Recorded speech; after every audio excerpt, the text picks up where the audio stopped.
1883 yılı Kuzey İtalya'nın Prodappio kasabası. Bu küçük kasabada doğan bir çocuk kısa sürede yalnızca İtalya'nın değil 20. yüzyılın en tartışmalı siyasi figürlerinden biri haline gelecekti. Benito Amilcare Andrea Mussolini. Benito'nun babası Alessandro Mussolini sert mizaçlı bir demirciydi. Fakat onu asıl belirleyen özelliği mesleği değil, ideolojisiydi. Babası ateşli bir sosyalistti. Marksist görüşleri benimseyen, devrimci yayınları takip eden, kralı ve kiliseyi açıkça eleştiren biriydi. Evlerinin duvarlarında Karl Marx ve Mazzini gibi isimlerin resimleri asılıydı. Bu evde kitap okumak, devrim üzerine tartışmak sıradan bir gündelik alışkanlıktı. Annesi Rosa Maltoni ise tam tersine dindar bir Katolik ve devlet okulunda bir öğretmendi. Disipline, itaatkarlığa ve geleneksel değerlere bağlıydı. Oğluna dua etmeyi, itaat etmeyi ve çalışkan olmayı öğretmeye çalıştı. Aile içinde bu iki dünya, yani devrimci sosyalizm ve muhafazakar Katoliklik sürekli çatışma içindeydi. Benito'nun karakteri de bu çatışmanın doğrudan bir yansımasıydı. Mussolini çocukluğunda okula giderken hem dini hem seküler kaynaklara maruz kaldı. Ancak içindeki öfke bu çelişkili çevreye uyum sağlamasını zorlaştırıyordu. Daha 11 yaşındayken bir sınıf arkadaşını bıçakladığı gerekçesiyle okuldan atıldı. Bu yalnızca genç bir çocuğun disiplinsizlik anı değil, gelecekte otoriteyle olan çatışmalarının ilk işaretiydi. Öğretmenlerine, kurallara ve hiyerarşiye karşı içsel bir öfke geliştirdi. Gençlik yılları boyunca birkaç farklı şehirde bulundu. Hem öğretmenlik eğitimi aldı hem de geçici işlerde çalıştı. Fakat sabit bir yaşam kurmakta başarısızdı. Kararsızlık, başkaldırı ve aidiyetsizlik onun karakterinde derinleşiyordu. 1902 yılında henüz 19 yaşındayken İsviçre'ye kaçtı. Kaçmasının birkaç nedeni vardı. İş bulmak, zorunlu askerlikten kurtulmak ve Avrupa'daki sosyalist hareketlere daha yakın olmak. Bu dönem onun düşünce dünyasında yeni bir kapı açtı. İsviçre'de yasa dışı çalıştı, sokaklarda yaşadı, birçok kez de gözaltına alındı. Kamu düzenini bozdu ve yasal belgeleri olmadığı gerekçesiyle sınır dışı edildi. Ama burada gazetecilikle tanıştı. Sosyalist yayınlar için makaleler yazmaya başladı. İlk kez fikirlerini sistemli bir biçimde ifade edebileceği bir mecra bulmuştu. Bu süreç onun yazı dili kadar hitabet yeteneğini de geliştirdi. Aynı dönemde uluslararası sosyalist liderlerle temas kurdu. Rosa Luxemburg, Troçki gibi figürlerin makalelerini okudu ve onların yazılarına referans verdi. Ancak bu düşünsel inşa onun ruhsal karmaşasını ortadan kaldırmadı. İdeolojik olarak sosyalist gibi görünse de bireysel olarak otoriter bir karaktere sahipti. Zihninde bir ikilik vardı. Toplumsal eşitlik söylemleriyle bireysel hırs arasında gidip gelen ideolojik bir karmaşa. İtalya'ya dönüşü 1904 yılında gerçekleşti. Geçici işlerde çalıştı, öğretmenlik yaptı ama asıl hedefi siyasi bir kariyerdi. Özellikle konuşmalarında öne çıkan agresif ton onu İtalya Sosyalist Partisi'nin yerel kademelerinde fark edilir hale getirdi. Forli'ye döndükten sonra yerel yayınlar için yazılar yazdı. Mitinglerde konuşmalar yaptı. 1910'lara gelindiğinde Mussolini artık yerel değil, ulusal ölçekte tanınan bir figür olmaya başladı. 1912 yılı onun için dönüm noktasıydı. Sosyalist Partisi'nin gazetesi Avanti'nin baş editörü oldu. Sadece gazetede değil, aynı zamanda ülke gündemini etkileyen bir kanaat önderiydi. Krallık, kilise, kapitalizm ve militarizm karşıtı yazılarıyla tanındı. O yıllarda kendini devrimci sosyalist olarak tanımlıyordu. Ancak bu konum kalıcı olmayacak. 1914 yılı Avrupa bir barut fıçısı gibi. 28 Haziran günü Avusturya Macaristan Arşidükü Franz Ferdinand Saraybosna'da bir Sırp milliyetçisi tarafından öldürüldü. Bu suikast yalnızca bir hükümdarın ölümü değildir. Aynı zamanda 1. Dünya Savaşı'nın fitilini ateşleyen zincirleme olayların bir halkasıdır. Savaşın başlamasıyla birlikte Avrupa'nın dört bir yanında kamplar netleşmeye başlar. Müttefikler ve ittifaklar cepheleri oluştururken İtalya belirsiz bir pozisyondadır. İtalyan hükümeti başlangıçta tarafsız kalmayı seçer. Fakat bu tarafsızlık kamuoyundaki milliyetçi ve emperyalist talepler karşısında uzun süre sürdürülebilir değildir. Mussolini İtalya Sosyalist Partisi'nin önde gelen isimlerinden biridir. Avanti gazetesinin başyazarıdır. Partinin yayın organı olan bu gazetede savaş karşıtı anti-emperyalist yazılar yazması beklenmektedir. Ancak Mussolini beklenenin tam tersini yapar. Kısa sürede kendi çizgisinden sapar ve İtalya bu savaşa katılmalıdır demeye başlar. Sosyalist devrimler için değil, İtalyan milletinin tarihsel iddiaları için savaşmayı savunur. Bu söylem sosyalist ilkelerle açıkça çelişir. Zira İtalya Sosyalist Partisi'nin temel duruşu enternasyonalisttir. Savaş, işçilerin birbirini öldürdüğü, sermayenin çıkarına olan bir yıkımdır. Mussolini ise bu anlayışı terk eder. Sınıf değil, ulus vurgusu yapmaya başlar. Bu değişim partide büyük kriz yaratır. Çok sert bir geçiştir. Sadece partiden değil, sosyalist ideolojiden de kopar. Ve bu kopuş onu başka bir siyasi yöne iter. Milliyetçilik ve otoriterlik. Partiden atıldıktan kısa bir süre sonra kendi gazetesini kurar. Gazetenin adı İtalya'nın Halkı. Bu gazete yeni kimliğinin açık bir göstergesidir. Artık sınıf mücadelesi değil, ulusal birlik önceliklidir. Artık devrim değil, düzen vardır. Artık emekçi dayanışması değil, savaş ve güç arayışı söz konusudur. Ve bu yeni yayın yalnızca bir fikirsel araç değildir. Aynı zamanda Mussolini'ye para ve destek de sağlar. Gazetenin finansörleri dikkat çekicidir. Sanayiciler, silah tüccarları ve emperyalist işverenler. Yani o güne kadar mücadele ettiğini söylediği sermaye çevreleri. 1915 yılında İtalya savaşa girer. Mussolini bu kararın aktif savunucularından biridir. Kısa süre sonra orduya gönüllü olarak katılır. Cephede yaklaşık 10 ay görev yapar, ağır şekilde yaralanır ve terhis edilir. Bu savaş deneyimi onun için yalnızca fiziksel değil, ideolojik bir kırılmadır. Cephede gördüğü disiplin, silahın mutlak gücü ve savaşın düzenleyici etkisi zihninde yeni bir dünya görüşü oluşturur. Mussolini artık şuna inanmaktadır. Toplumu şekillendirmek için ideoloji yetmez. Güç gerekir, otorite gerekir, zor gerekir. Savaş sonrasında İtalya büyük bir ekonomik kriz ve sosyal kriz yaşar. İşsizlik, gıda kıtlığı, grevler ve sosyalist ayaklanmalar yaygındır. 1919 yılında Milano'da bir araya getirdiği eski askerler, işsiz gençler, savaş mağdurları ve radikal milliyetçilerle yeni bir yapı kurar. Fasci di Combattimento, yani mücadele birlikleri, ve Mussolini artık yeni bir mücadeleye başlar. 1919'da kurulan mücadele birlikleri başlarda marjinal bir sokak hareketi gibi görünüyordu. Ama bu görüntü aldatıcıydı. Çünkü İtalya o yıllarda tam anlamıyla bir çöküş süreci içindeydi. Toplum savaşın açtığı yaralarla, ekonomik krizle ve siyasi kaosla boğuşuyordu. Birinci Dünya Savaşı sona ermişti ama İtalya zaferin karşılığını alamamıştı. Versay Antlaşması sonrasında İtalyan halkı kendisini kazananların arasında ama kazanamamış olarak görüyordu. Buna İtalyan tarihinde yarım zafer denecekti. Bu hayal kırıklığı milliyetçi öfkeyi körüklüyordu. Savaştan dönen askerler iş bulamıyordu. Sanayi şehirlerinde grevler ve işgal hareketleri yayılıyordu. Kırsalda köylüler toprakları işgal ediyordu. Ve İtalya'nın orta sınıfı, burjuvazisi ve mülk sahipleri büyük bir korkuya kapılmıştı. Neydi bu korku? Sovyet devrimi buraya mı geliyor? Tam da bu ortamda Mussolini'nin silahlı birlikleri devreye girdi. Siyah gömlekler giymiş, disiplinli, şiddete hazır bu gruplar işçi grevlerine saldırdı. Sendika binalarını bastılar, sosyalist gazeteleri yaktılar, komünist temizliği adı altında köylü direnişlerini bastırdılar. Bu şiddet devlet tarafından cezalandırılmadı. Polis genellikle seyirci kaldı. Çoğu zaman yerel idareciler faşistlerle işbirliği yaptı ve en önemlisi burjuvazi bu sokak terörünü düzenin tesisi olarak gördü. Faşist hareket sokaktaki milis gücünü artık siyasi bir güce dönüştürmek istiyordu. 1921 yılında Mussolini hareketini partileştirdi ve Ulusal Faşist Parti kuruldu. Aynı yıl yapılan genel seçimlere katıldılar ve 35 milletvekili parlamentoya girdi. Mussolini de artık resmen bir milletvekiliydi. Ancak onun için bu sadece bir araçtı, amaç değildi. Çünkü Mussolini'nin aklında parlamenter bir mücadele değil, doğrudan iktidarı ele geçirmek vardı. 1922 yılına gelindiğinde İtalya'daki siyasi sistem tamamen felç olmuştu. Hükümetler birkaç ayda bir değişiyor, genel grevler ülkeyi durduruyordu ve bu ortamda Mussolini son kozunu oynamaya karar verdi. Ekim ayında tüm faşist milisleri seferber etti. Kuzey İtalya'dan Roma'ya doğru bir yürüyüş başlattı. Bu yürüyüş tarihe Roma'ya yürüyüş olarak geçecekti. Yaklaşık 30 bin kara gömlekli organize bir şekilde başkente ilerledi. Hedef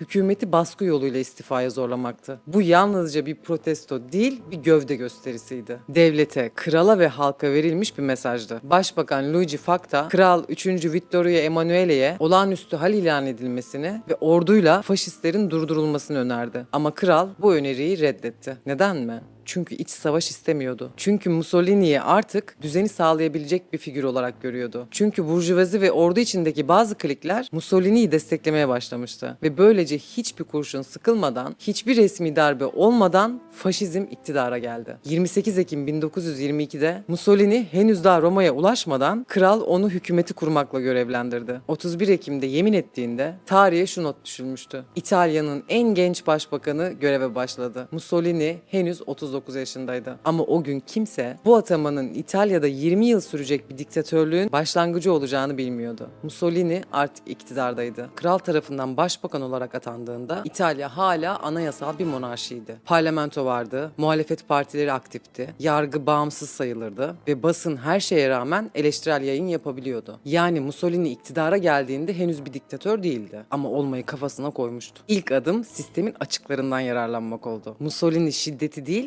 yasaları kullanarak rejimini kurdu. 1923 yılında yeni bir seçim yasası hazırlandı. Bu yasa parlamenter demokrasiyi tamamen şekilsizleştiren bir mühendislikti. Genel seçimlerde herhangi bir parti oyların %25'inden fazlasını alırsa parlamentonun 2/3'ünü kazanıyordu. Yani seçimde birinci gelmek değil, sadece belli bir eşiği aşmak yeterliydi. Azınlık desteğiyle mutlak çoğunluk elde etmek yasal hale getirilmişti. Bu yasa Mussolini'nin önerisiyle hazırlanmış, faşistlerin ve bazı liberal milletvekillerinin desteğiyle geçirilmişti. Bu yasa geçici ya da teorik bir düzenleme değildi. 1924 seçimleriyle birlikte tam anlamıyla bir rejim aracına dönüşecekti. 1924 seçimleri yapıldığında siyasal ortam artık özgür değildi. Kara gömlekliler muhalefet mitinglerini bastı. Seçmenler tehdit edildi. Sandıklar baskı altında tutuldu. Basın faşistleri övüyor, muhalefeti hedef gösteriyordu. Bu ortamda yapılan seçimlerden sonra Mussolini'nin listesi büyük çoğunluğu kazandı. Ama bu zafer istikrar değil, infial getirdi. Seçimlerden sonra muhalefetin en etkili isimlerinden biri olan Matteotti meclis kürsüsüne çıktı. Çok cesur bir konuşma yaptı. Seçimlerin şiddetle gölgelendiğini, faşistlerin sandıkta hile yaptığını ve halkın iradesinin gasp edildiğini söyledi. Bu konuşmadan yalnızca günler sonra Matteotti kaçırıldı. Cesedi haftalar sonra bulundu. Defalarca bıçaklanarak öldürülmüştü. Bu olay İtalya'da adeta siyasi bir depreme yol açtı. Gazeteler günlerce bu konuyu manşet yaptı. Muhalefet milletvekilleri meclisi boykot etti. Sokaklarda protestolar düzenlendi ve halk ilk kez Mussolini'ye karşı açıkça öfkesini gösterdi. Ama o sessiz kaldı. Haftalarca açıklama yapmadı. Ne istifa etti ne de sorumluluğu üstlendi. Ta ki 3 Ocak 1925 tarihine kadar. O gün Mussolini meclise çıktı ve şöyle söyledi: "Eğer faşizmin sorumluluğu bana aitse işte buradayım." Bu cümle siyasi tarih açısından basit bir cümle değildi. Bu bir açık darbe ilanıydı. O andan itibaren Mussolini kendisini anayasal sınırların dışında mutlak bir yürütme gücü olarak ilan etmiş oldu. Başka bir deyişle anayasa benim dedi. Bu konuşmadan sonra rejim adım adım yeniden şekillendirildi ve tüm bu dönüşüm ardışık kararnamelerle, yani hukuki kılıfa bürünerek yapıldı. Başlıca adımlar şöyleydi: basın özgürlüğü kaldırıldı. Tüm gazeteler İçişleri Bakanlığı'nın kontrolüne girdi. Eleştiri değil, yalnızca propaganda yayınlanabilir hale geldi. Siyasi partiler yasaklandı. Muhalefetin meclisteki temsiliyeti yok edildi. Sendikalar kapatıldı ya da faşist yapıya entegre edildi. İşçiler ulusal çıkar kılıfı altında örgütsüzleştirildi. Yerel seçimler kaldırıldı. Tüm yerel yöneticiler doğrudan Roma'dan atanır hale geldi. Kara gömlekliler resmi güvenlik gücü statüsü kazandı. Yani sokak çetesi artık devletin içinde meşru bir kuvvet oldu. Yargı da bu dönüşümden nasibini aldı. Yüksek mahkeme üyeleri hükümet tarafından atanıyor. Bağımsızlık tamamen ortadan kaldırılıyordu. Savcılık makamı siyasi bir baskı aygıtına dönüştürüldü. Ve Mussolini artık sadece bir başbakan değildi. Halk onu artık sadece adıyla değil, bir ünvanla seslenmeye başlamıştı. Il Duce, yani lider. Bu ünvan anayasada yer almıyordu. Ancak halk nezdinde onu bir otorite sembolüne dönüştürüyordu. Faşist propaganda Mussolini'yi artık bir devlet adamı değil, bir kurtarıcı figür olarak sunuyordu. 1926 yılına gelindiğinde İtalya artık fiilen bir totaliter rejim olmuştu. Muhalefet susturulmuştu, basın tamamen denetleniyordu, toplum korkuyla yönetiliyordu, devletin tüm kurumları faşist ideolojiye göre yeniden biçimlendirilmişti. Atamaları tek bir kişi yapıyordu. Ve bu dönüşüm tek bir gecede değil, sistemli, sabırlı ve yasaların içinden yürütülerek gerçekleştirilmişti. Ve faşizm artık yalnızca bir siyasi hareket değil, bir devlet biçimi olmuştu. Mussolini faşist toplumun inşasını, eğitimi, medyayı ve korku düzenini inşa ederek gerçekleştirdi. Ona göre rejimin başarısı sadece yasaların değil, insanların değişmesiyle mümkündü.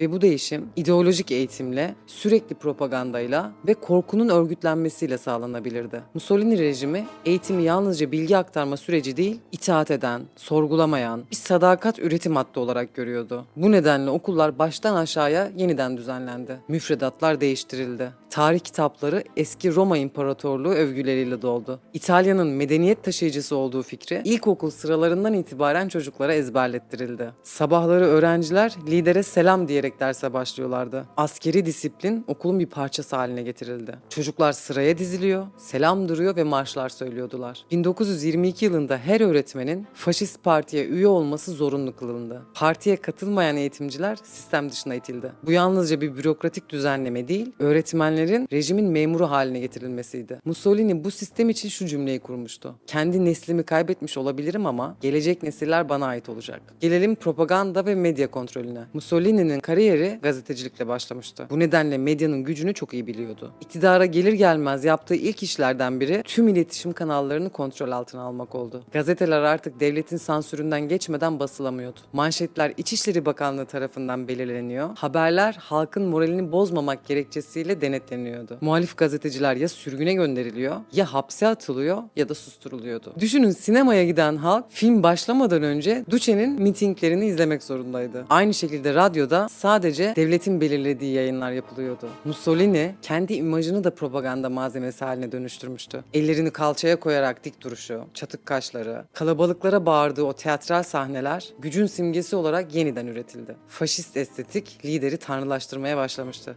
Questa giornata che mi ha messo in contatto è un magnifico esempio di volontà tenace e di spirito di organizzazione. Il Mediterraneo è un mare certamente meridionale, ma è sulle rive del Mediterraneo che sono nate le grandi religioni, le grandi filosofie che ha lasciato tracce incancellabili nella storia di tutti i popoli civili.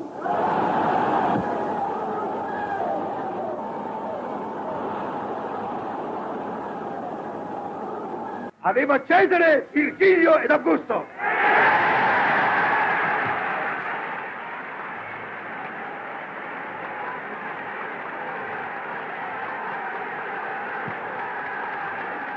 Mussolini artık yalnızca bir siyasetçi değil, bir kült figürü haline getiriliyordu. İtaat etmeyenlere karşı ise rejimin başka bir yüzü vardı. OVRA, yani faşizm karşıtı faaliyetleri izleme ve bastırma teşkilatı. 1927 yılında kurulan bu yapı Mussolini rejiminin gizli polis örgütüydü. OVRA ajanları her şehirde muhbir ağları kurdu. Telefonlar dinleniyor, postalar açılıyor, evlere gece baskınları düzenleniyordu. Antifaşist olduğu şüphesiyle binlerce kişi sorgusuz sualsiz tutuklandı. Birçoğu sürgüne gönderildi. Özellikle gazeteciler, öğretim üyeleri, sendikacılar ve sanatçılar bu baskının hedefindeydi. İtalya'yı açık hava hapishanesine çevirmişti. Ama bu yapının kırılmaz sanılması büyük bir yanılgıydı. Çünkü Avrupa çok daha büyük bir felakete doğru sürükleniyordu. Ve Mussolini bu felakette sadece bir taraf olmayacak, onu körükleyenlerden biri olacaktı. Yıl 1936. İspanya, tarihin en kanlı iç savaşlarından birinin eşiğindedir. Seçilmiş cumhuriyetçi hükümete karşı General Franco liderliğindeki ordu bir darbe başlatır. Ama bu darbe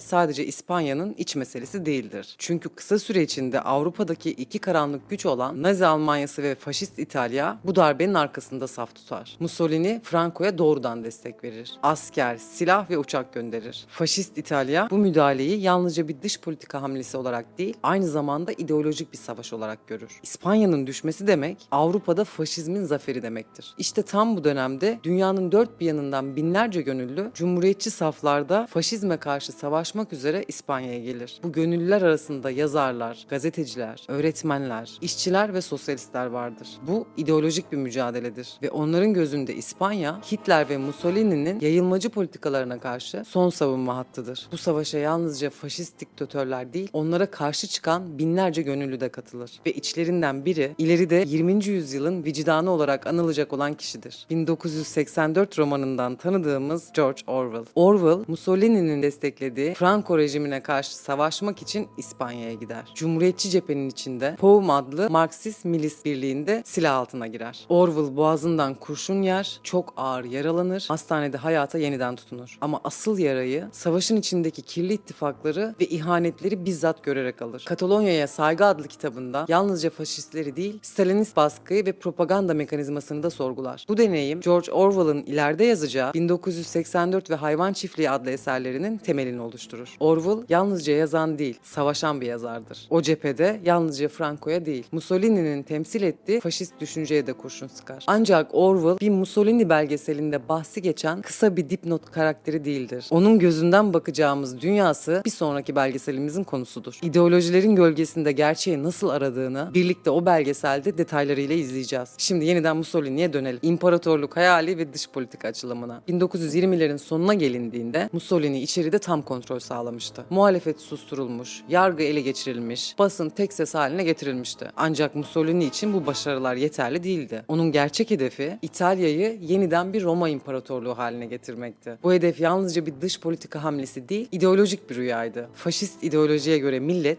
sadece sınırlarla tanımlanamazdı. Tarihsel haklar, ırksal üstünlük ve medeniyet götürme görevi yayılmacılığı meşru kılıyordu. Mussolini'nin dış politikasını şekillendiren 3 temel faktör vardı. Birincisi Roma mirası ve tarihsel iddia. İkincisi ekonomik kaynak arayışı. Üçüncüsü ise uluslararası prestij ve iç propagandayı besleme ihtiyacıydı. Mussolini önce İtalya'nın zaten sahip olduğu sömürgelerde mutlak kontrol kurmaya çalıştı. Libya'da direnişçi yerel halk bastırıldı. Özellikle Senussi tarikatına karşı yürütülen operasyonlar binlerce sivilin ölümüyle sonuçlandı. Konsantrasyon kampları kuruldu, köylüler sürgün edildi. Eritre ve Somali'de altyapı çalışmaları adı altında askeri tahkimatlar arttırıldı. Direnişe karşı baskı politikaları uygulandı. Rodos ve 12 adadaki askeri varlık arttırıldı. Türkiye ile sınır gerilimini arttırabilecek hamleler yapıldı. Dönemin Türk basını İtalyan yayılmacılığına karşı defalarca uyarı manşetleri attı. Ancak Mussolini için bunlar yalnızca ön hazırlıktı. Gerçek imparatorluk zaferi hala bekleniyordu. 1935 Mussolini gözünü bağımsız bir Afrika ülkesine dikti. O zamanki adı Habeşistan, bugünkü adıyla Etiyopya. Avrupa'nın henüz sömürge altına alamadığı az sayıdaki Afrika ülkelerinden biriydi. Bu saldırı Mussolini açısından çok şey ifade ediyordu. Afrika'da güç sahibi olmak, İtalya'ya emperyal güç prestiji kazandırmak ve içeride ekonomik krizi propaganda ile örtmek. 1935'te İtalya ordusu Etiyopya'ya girdi. Bir yanda modern silahlı birlikler, tanklar, uçaklar, diğer yanda tüfek ve süngüyle savaşan yerel halk. Ancak Mussolini bu güç farkını yeterli görmedi. Uluslararası hukuka aykırı bir şekilde kimyasal silahlar kullandı. Sivil köyler hardal gazıyla bombalandı. Bu modern tarihin ilk geniş ölçekli kimyasal katliamlarından biriydi. Mayıs 1936'da Etiyopya'nın başkenti Addis Ababa işgal edildi. Mussolini kendini İtalya İmparatoru ilan etti ve faşist propaganda bu zaferi yeni Roma'nın doğuşu olarak sundu. Avrupa'daki birkaç ülke bu saldırıyı kınadı. Birleşmiş Milletler İtalya'ya yaptırımlar uyguladı. Ancak bu yaptırımlar etkisizdi. Ne petrol ambargosu vardı ne de askeri bir caydırıcılık.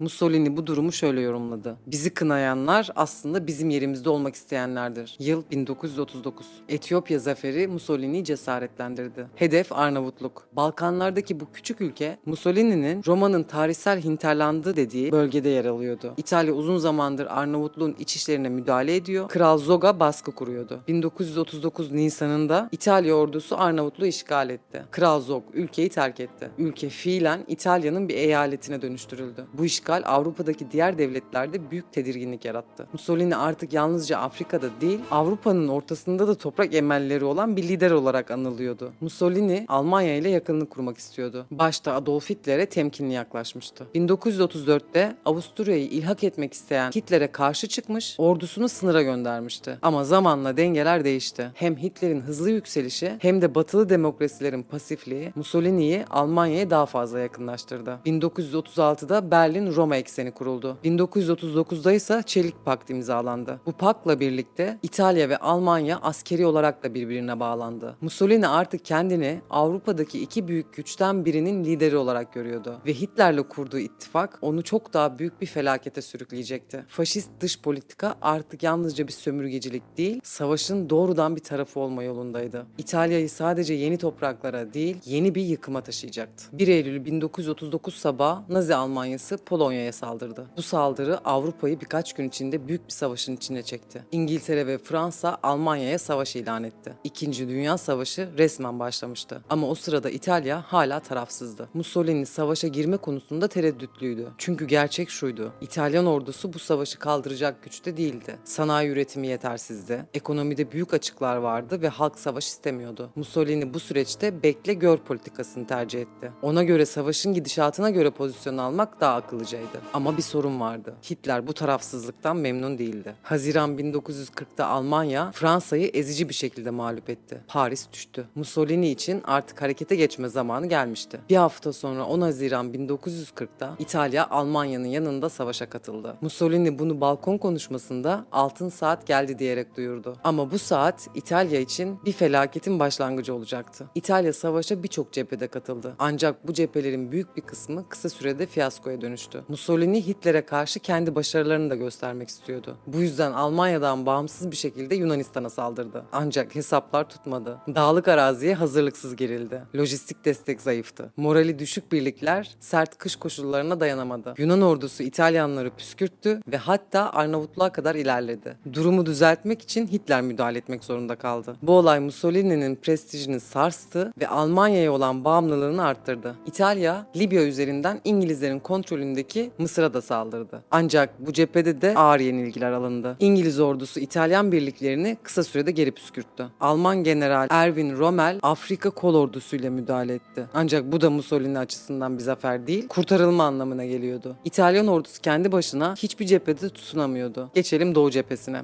Hitler Sovyetler Birliği'ne karşı devasa bir saldırı başlattı. Mussolini bu cepheye dayanışma adına asker gönderdi. Ama gönderilen birlikler yetersiz donanıma sahipti. Binlerce İtalyan askeri kış şartlarında donarak ya da Sovyet saldırılarında can verdi. Bu cephe İtalya için ağır bir asker kaybına sebep oldu ve halk artık sormaya başlamıştı. Bu savaş kimin savaşı? İçeride her gün büyüyen bir çöküş başladı. Savaş yalnızca cephelerde değil, İtalya'nın sokaklarında da kaybediliyordu. Sanayi üretimi durdu, gıda kıtlığı başladı ve karne sistemi devreye girdi. Roma, Napoli, Milano bombardıman altındaydı. Binalar yıkıldı, binlerce sivil öldü. Radyo hala Mussolini'nin hayali başarılarından söz ediyordu. Mussolini'nin imajı hızla çökmeye başladı. Balkon konuşmaları artık kimseyi etkilemiyor, aksine alay konusu oluyordu. Halk Mussolini'yi artık lider değil, felaketin mimarı olarak görmeye başladı. 1943 yılına gelindiğinde İtalya artık tükenmişti. Ve bu tükeniş yalnızca halkta değil, devletin tepesinde de hissediliyordu. Aynı yılın Temmuz ayında müttefikler Sicilya'ya çıkarma yaptı. Mussolini rejiminin çöküş süreci başladı. 25 Temmuz 1943'te Ulusal Faşist Konsey olağanüstü toplandı. Faşist elitler rejimin ülkeyi yıkıma sürüklediğini ilan etti. Aynı gün Kral 3. Vittorio Emanuele Mussolini'yi saraya çağırdı ve görüşmenin sonunda onu görevden aldığını açıkladı. Mussolini saraydan çıktığında bir askeri araca bindirildi. 21 yıldır ülkeyi yöneten adam artık tutukluydu. Mussolini rejimi devrilmişti ama onun hikayesi henüz bitmemişti. Çünkü Mussolini'yi hala destekleyen bir güç vardı. Adolf Hitler. Hitler Mussolini'nin tutuklanmasını kişisel bir aşağılama olarak gördü. Müttefikinin bu şekilde devrilmesi Almanya'nın moraline de büyük darbe olmuştu. Bu nedenle Hitler harekete geçti. Eylül 1943'te Alman komandoları Mussolini'yi Gran Sasso Dağı'ndaki bir dağ otelinde tutulduğu yerden helikopterle kaçırdı. Bu operasyon Naziler tarafından büyük bir kurtarma zaferi olarak sunuldu. Hitler Mussolini'ye İtalya'nın kuzeyinde yeni bir rejim kurmasını teklif etti ve böylece İtalyan Sosyal Cumhuriyeti doğdu. Tarihçiler arasında bu rejim daha çok Salo Cumhuriyeti olarak bilinir. Bu yapı gerçek bir devlet değildi. Almanya'nın işgali altındaki Kuzey İtalya'da Nazi birliklerinin korumasında varlığını sürdüren bir kukla yönetimdi. Mussolini artık kendi halkı tarafından değil, Alman tanklarının gölgesinde ayakta duruyordu. Alman cephesi çökmeye başlamış, Sovyetler Berlin'e dayanmıştı. İtalya'nın kuzeyinde partizan hareketi giderek güçlenmişti. Mussolini'nin kurduğu rejim gittikçe çözülüyor, yönetimdeki isimler birer birer kaçıyordu. Mussolini ise hala bir çıkış yolu arıyordu. Hitler'le birlikte son ana kadar direnmeyi mi yoksa kaçmayı mı tercih edecekti? Bir karar verdi, kaçacaktı. Mussolini, sevgilisi Clara Petacci ve birkaç korumasıyla birlikte İsviçre sınırına doğru hareket etti. Amaç oradan Almanya'ya geçip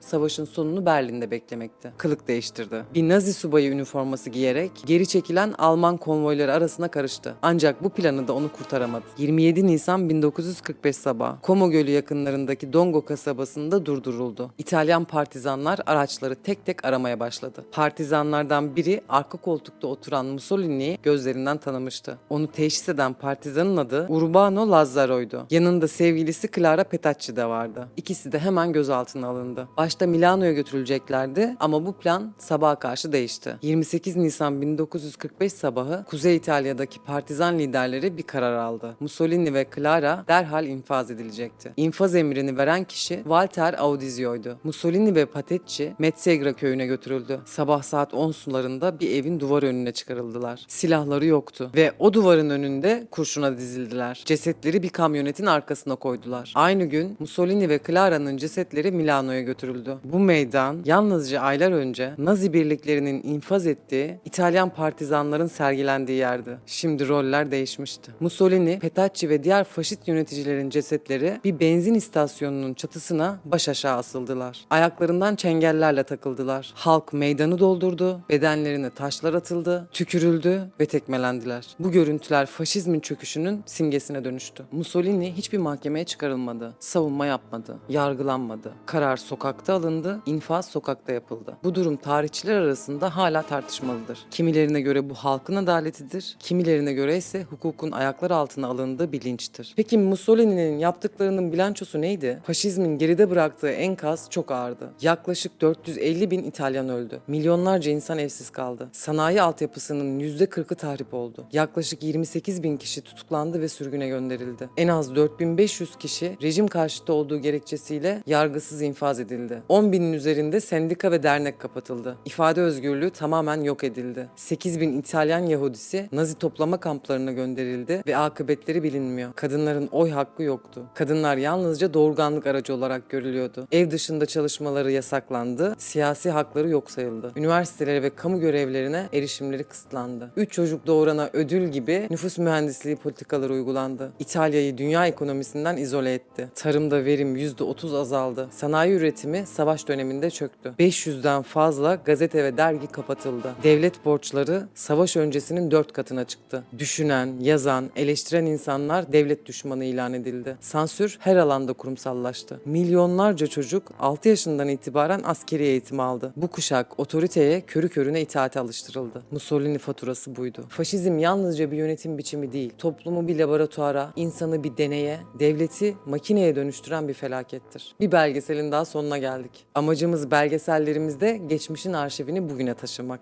Bazen unutulanları, bazen asla anlatılmayanları. Çünkü bir toplum geçmişi ve gerçekleri bilirse hafızasını koruyabilir. Eğer bu yolculuğumuzda bize destek olmak isterseniz kanalımıza katılıp katkıda bulunabilir ve bu çabanın bir parçası olabilirsiniz. Bizi izlediğiniz için teşekkür ederiz.